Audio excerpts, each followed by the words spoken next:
핫쌤입니다. 오늘이 금요일입니다. 내일 코레일 시험일이죠. 코레일 시험을 끝내고 나면 또 새로운 회사가 여러분을 기다리고 있습니다. 서울교통공사죠.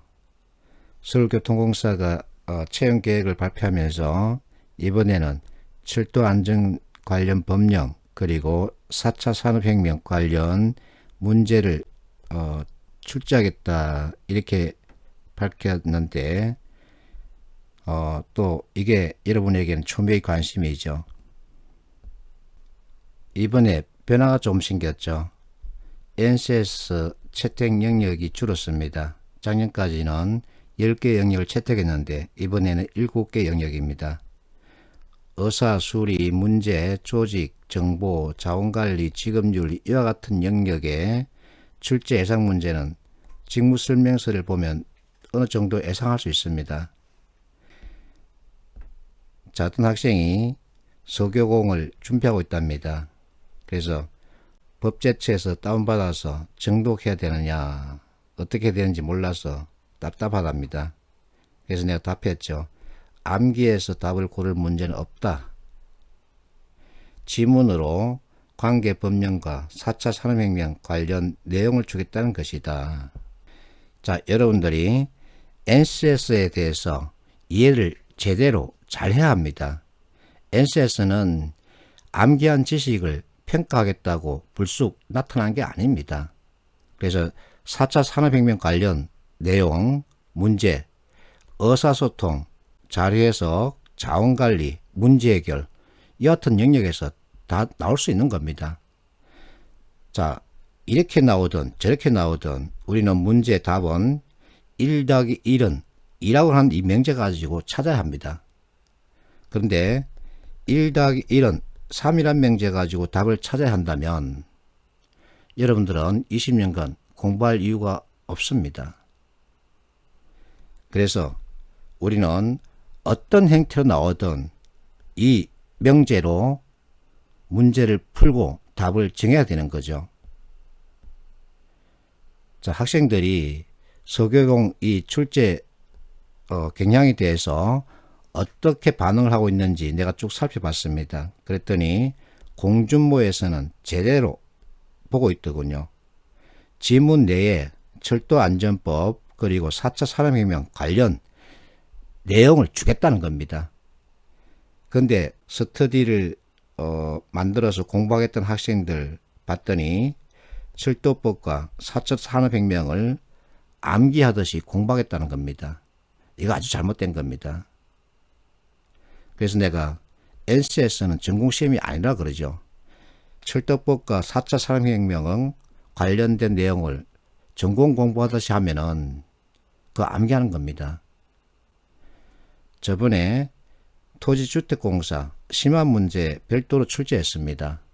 그때도 역시 마찬가지입니다. 많은 학생들이 심화 문제 관련해서 회사 관련된 내용 암기형으로 만들어진 책을 별도로 구입해서 공부하고 그랬습니다. 그것은 NCS 취지와는 너무나 거리가 먼 겁니다. 그래서 여러분들이 적성형 문제와 NCS형 문제의 차이점 그리고 그 특징을 제대로 볼 줄 알아야 합니다. 자, 두 지원자가 있습니다.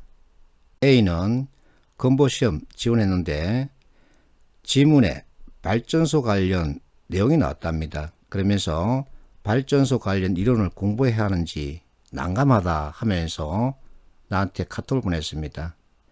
답을 해야 하는 내가 더 난감합니다. 지원자 B를 보세요. 로봇 관련 분석표를 지문으로 주고 로봇 성능을 평가하는 문제였다. 발전 양식 관련한 조사표를 주고 조건에 따라서 선택하는 문제였다. A와 B 가운데 누가 합격하겠습니까? 당연히 B입니다. 이 신문기사가 정확하게 제대로 짚었습니다. 문제와 답을 외우는 암기식 공부로는 좋은 성적을 내기 힘듭니다. 그리고 NCS 문제 유형에 따른 풀이법 이것도 제대로 이해를 해야 합니다. 자, NCS 문제 유형, 지식 활용형, 그리고 상황 대응형 이렇게 나눌 수 있는데 지식 활용형은 10% 안쪽입니다. 90% 이상이 상황 대응형이죠. 자, 그러면 지식 활용형 문제 실제 유형을 보겠습니다. 코레일 기출문제입니다. A는 치열한 경쟁시장 B. 자, 치열한 경쟁시장이랍니다. 그럼 B는 레드 오션이죠. 경쟁자가 없는 시장 C. 이것은 블루 오션이죠. 그래서 A는 퍼플 오션이죠. 이것은 암기해서 풀어야 하는 문제입니다. 이와 같은 용어를 모르면 찍어야 되겠죠. 이와 같은 문제 출제 비중은 10% 안쪽입니다.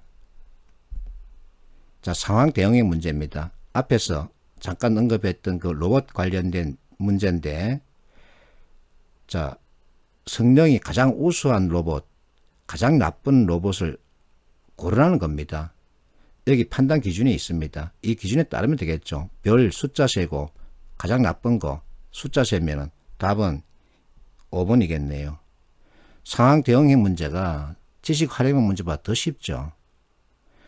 이 지문에서 충분히 답을 찾을 수 있는 판단 기준, 근거가 있습니다. 자, 예를 들어서 이번 4차 산업혁명 관련 문제 출제한다고 가정을 해볼게요. 자, 이와 같은 지문을 줄 겁니다. 4차 산업혁명 관련된 내용이겠죠. 답은 몇 번일까요? 2번이죠. SIS는 3차 산업혁명에 관한 얘기입니다. 정보에 대한 얘기죠. 딥러닝, 드론, 스마트 팩토리, 3D 프린팅 이와 같은 것은 4차 산업혁명의 대표 사례죠. 이게 지식 활용형 문제입니다. 앞에서 풀었던 이 문제와 유사한 형태죠. 누구나 풀 수 있습니다. 그래서 쓸데없이 암기하지 말고 차라리 이와 같은 보도자료나 찾아서 보십시오. 이 보도자료는 철도와 4차 산업혁명과 연결되어 있군요. 이렇게 무엇인가 관계를 가지고 있는 보도자료를 찾아서 읽는 게 훨씬 유리합니다. 이와 같은 철도 관련 업무 어떤 개념 연결되는지 이걸 살펴야 합니다. 이와 같은 것들이 바로 4차 산업혁명의 중심 내용들이죠. 자, 어쨌든 우리는 전공을 공부하는 게 아닙니다. 그래서 이와 같은 지문을 통해서 글쓴이가 던지고 있는 메시지가 무엇인지 그것만 찾으면 되는 거죠. 자, 하지만 이라는 표현이 있습니다. 그러면 그 앞에 있는 문장이 맞다 그렇다 하죠. 4차 산업혁명의 전형적인 모습이다. 하지만 내 의견 한국에서는 불가능에 가깝다. 왜냐하면 때문이다. 여기까지만 읽어도 됩니다. 그래서 활용이란 단어가 있죠. 제작이란 단어가 있습니다. 충돌하죠. 그럼 답은 1번이죠. 어쨌든 1 더하기 1은 2라고 하는 맹제로 답을 찾아야 하는 겁니다. 자, 철도 관련 이와 같은 지문이 있으면 누구나 다 어려워합니다. 이거 언제 다 읽어내겠습니까? 그래서 선택지 진술 유심히 살피면서 특징을 찾아내는 겁니다. 2번 측정, 탐상, 3번 측정, 검사, 4번 검측, 검사, 5번 조사, 측정. 이와 같은 단어를 찾아놓고 보면 1번에는 이와 같은 단어 표현이 안 들어가 있죠. 그럼 답은 1번이죠. 이렇게 해서라도 하나라도 건져야죠. 자, 이 지문 내용은 철도 관련 법규, 법령입니다. 이와 같은 법규, 법령, 규정 이런 내용들은 누구나 다 읽어내기 힘들어하죠. 나도 마찬가지입니다. 자, 이와 같은 아주 난해한 지문을 만났을 때 이것을 읽고 해석하는 것도 중요하죠. 필요하죠. 하지만 시간이 없다 그러면 역시 선택지를 먼저 보는 겁니다. 자, 꼬리를 보세요. 채진다, 처한다, 따른다, 부각한다. 근데 2번은 채질 수 있다죠. 다르죠. 이 내용이 어떤 건지 모르지만 이 선택지만 놓고 그 진술 특징을 비교해 봤을 때 분명하게 이게 다릅니다. 그러면 이것을 답으로 정하십시오. 이렇게 하면 이게 정답일 확률은 아주 높습니다. 이렇게라도 해서 하나라도 건져야죠. 화이팅하십시오.